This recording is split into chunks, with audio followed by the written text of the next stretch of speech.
जिल्ह्यातील शेतकरी सध्या धान खरेदी केंद्र उशिरा सुरू झाल्यानं मोठ्या अडचणीत असून गोंदिया जिल्ह्याच्या अर्जुनी मोरगाव तालुक्याच्या केशोरी येथील आधारभूत धान खरेदी केंद्र तात्काळ सुरू करावं अशी जोरदार मागणी शेतकऱ्यांकडून होतीये।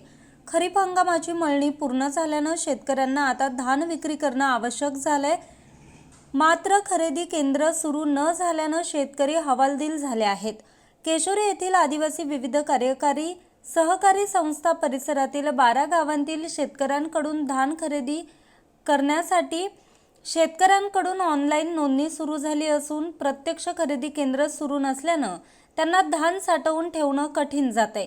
सततचं ढगाळ वातावरण आणि अनियमित हवामानामुळे धान खराब होण्याचा धोका वाढलाय अशी भीती शेतकऱ्यांनी व्यक्त केली आहे। शासनानं जाहीर केलेल्या हमीभावात धान विक्रीसाठी सरकारी खरेदी केंद्र त्वरित सुरू झाली पाहिजेत, अन्यथा शेतकऱ्यांना कमी दरात माल विकण्याची वेळ येईल आणि आर्थिक संकट ओढावेल अशी खंत शेतकरी वर्गातून व्यक्त होतीये। उत्पादन खर्च वाढलेला असताना योग्य दर मिळणं गरजेचं असल्याचं सांगत शेतकऱ्यांनी शासनानं तातडीनं सकारात्मक निर्णय घेऊन धान खरेदी केंद्र त्वरित सुरू करण्याची मागणी शेतकरी बांधवांनी केली आहे।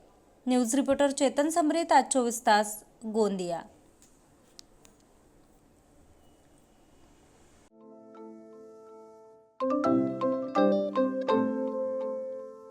नवनवीन आणि ताज्या घडामोडींसाठी आज 24 तास सबस्क्राईब करा।